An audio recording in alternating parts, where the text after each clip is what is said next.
My guest today is a first-time visitor to Golden Days Radio. Her name is Tegan DeClark, and she's directing a brilliant comedy entitled Boeing-Boeing. It opens shortly at Warrandyte Theatre. I'm very happy to welcome you to the program, Tegan. Thank you so much, Joan. I appreciate that. Now, this play, it's written by Mark Camilletti. It all revolves around a self-styled Lothario named Bernard. And from what I've read, it seems he definitely lives up to that name, doesn't he? He absolutely does. Oh, yes. So we need to hear a bit more about Bernard and how he came to be known as a Lothario. Indeed. So the play, as you said, centres around Bernard, and Yes. it's set in 1960s Paris.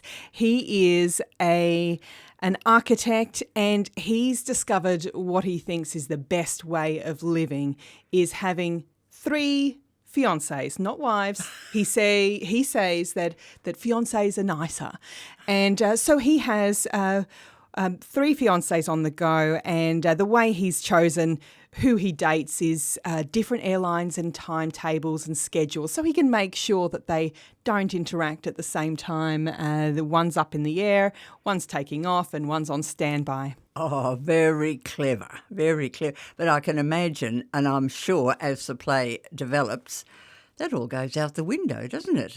Well, it does. Yes. So it actually centres around the technological advances of the time, where the Boeing aeroplanes were actually getting places faster, and it was changing schedules, and it was making people's lives quicker to go on holiday and work.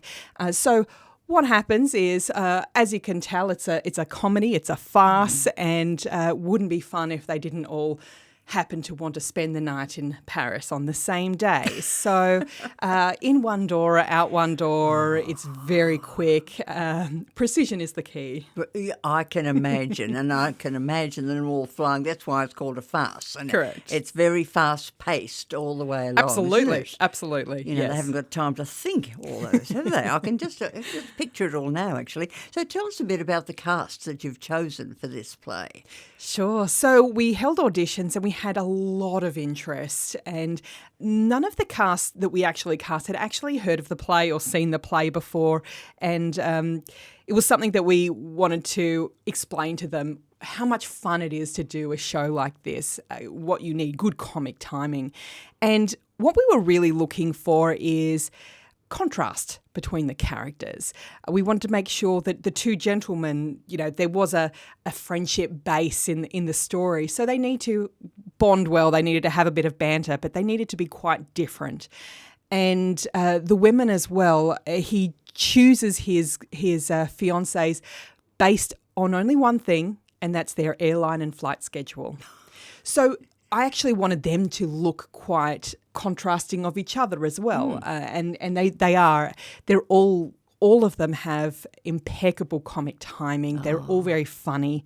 And on our first table read, we were all in stitches, and my co-director and I, we looked at each other and we went, we definitely have the right cast here. These are the right people. And that makes it, and once you've had that table read, you realise I really think that's the first time it gels, doesn't it? Absolutely. Even before you start rehearsals, you think, oh, yeah, this is it.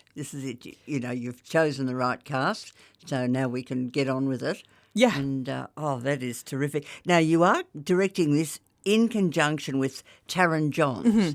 Right? Now, it must be rather good to be sharing your directing styles and your thoughts and your ideas as to how the show's coming together. It must. Does it work that way? We have a very similar approach to how we want to see it. We often joke that we talk a little bit of we talk through ESP at times.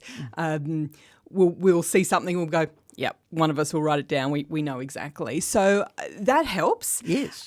But sometimes, one of us will see something that the other one didn't, or one of us will hear something the other one didn't. So I think it's really comforting to actually direct with somebody else that you generally have the same vibe and vision. Yes. But it just provides a bit of depth to course. have that extra person Well, it's not, it doesn't all fall to you then, does it? You can sort of share the blame or whatever. Share the responsibility and the blame, yes. Yes. Oh, no, that's terrific. So she must be happy with the way it's all coming together too, that whole thing. Absolutely. We're so proud of how much effort that has gone into it. And look, everybody there is volunteer. Yes. All the actors, us, everyone who builds the sets.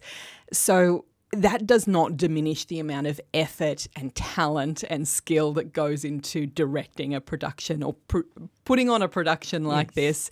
So, no, it's fabulous. And I think that's often how, as I was mentioning to you before, I've been involved with all this stuff for many, many years. Never been paid a penny for any of it, I might tell you, but have enjoyed it. And sometimes you get more out of it that way because you're doing it because you love it. That's right. And there's a lot of hard work, and from an actor's point of view, a lot of hard work remembering your lines and all things like that.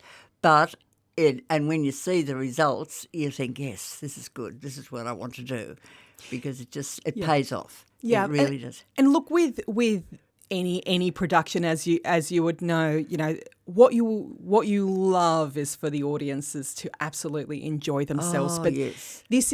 This really is one of those ones that the journey has been so much fun, and the icing on the cake is really the audience enjoying it. But leading up to it, it's the process of putting it together, which has just been enormously fun. And I think it seems to me the casts have all bonded well together. They really have. And they're really supportive of each other. enjoying the journey as well, aren't they? Absolutely, yes. Yeah. Oh. Now, it's set in the roaring 60s. Yes. And so that really gives you plenty of scope for costuming. Love it. Yeah, absolutely. And the set would no doubt reflect that era as well. Absolutely. And I'll show you, Joan, where we're at. Afterwards, I'll show you a picture of where it's at. But look, we really have taken, he's an architect, Bernard, so it's the mod geometric, bold blues, yellows, whites and black. It's very, very modern for the early 1960s. So we've really had a lot of fun putting together the set and the costumes. And we have quite a few genuine props. Our phone, for example, is genuine 1960s mod phone. So I really enjoyed putting all of that together because I want people to feel like they're on a time-travelling adventure back to the 1960s. Absolutely. The music, the costumes, the set. I want them to escape from their regular lives and go on a journey with us. So, and I think that's the best way to do it. And it's something that they can just sit back and enjoy. And it's good to get out of the winter chills and just sit back and enjoy something like this. Yep. So do you have an interval in this show? We do, yes, a 15-minute interval. And we have a licensed bar there, so wines and beers and soft drink and choc tops, of course. So. Yes. Oh, well, you're ready to go then, aren't you? It just sounds terrific. It really does.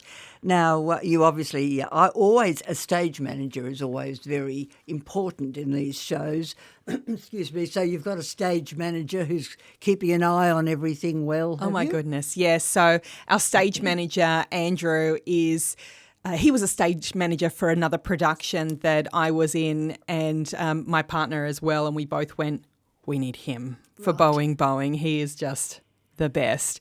Right. And look, he's got an eye for detail, timing, and he's gentle with everybody, but firm when he needs to be, and he's an absolute joy to have around. Because you rely on the stage manager. I mean, once we get to dress rehearsal... Oh, yeah, it's his show. It's his show. It's his show. It's not mine anymore. No, you step back and he does it all then. Yeah, in capable hands. Confident. Well, and that's lovely, isn't it?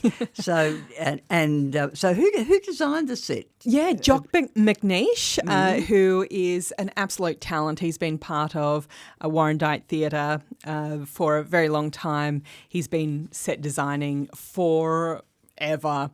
He's absolutely brilliant. So we had, because there's a lot of doors, it was really important to make sure that the sight lines and, if one's swinging one way and out the other way, we had to make sure that we had to envisage what it would look like. And he really took all of that and went, what about this? And perfect. So did a great job. Because being a fast-paced show, there's lots of running in and out of doors here, there and everywhere and not colliding with anybody. Timing matters. You can't have one door looking at another door when, somebody's coming in and someone's going out. So, and after we got all the doors put in by the fabulous set builders, we could just test to make sure the theory works, and it does. So, and that's a relief because you don't want doors falling over or anything like that. It's not ideal. I'm sure our actors would make it look like a comic edition, but not ideal. No. They'd probably say, I'm not doing that again.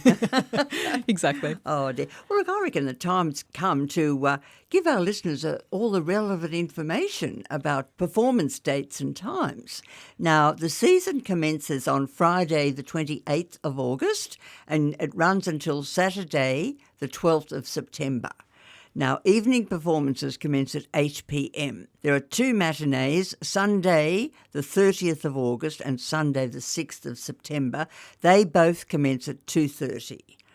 And the venue is the Warrandyte Mechanics Institute, which is 180 Yarra Street in Warrandyte, right? Yes. Oh, good. Now, booking for tickets, I didn't come across a phone number, but I've got Try Booking. That's right.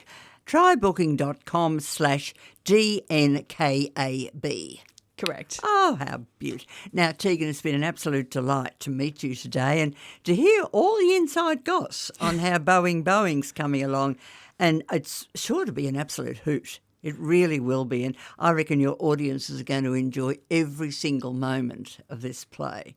Because I can just see the frantic, all of a sudden all these 3 fiancés are in the house at the one time. How am I going to get around this?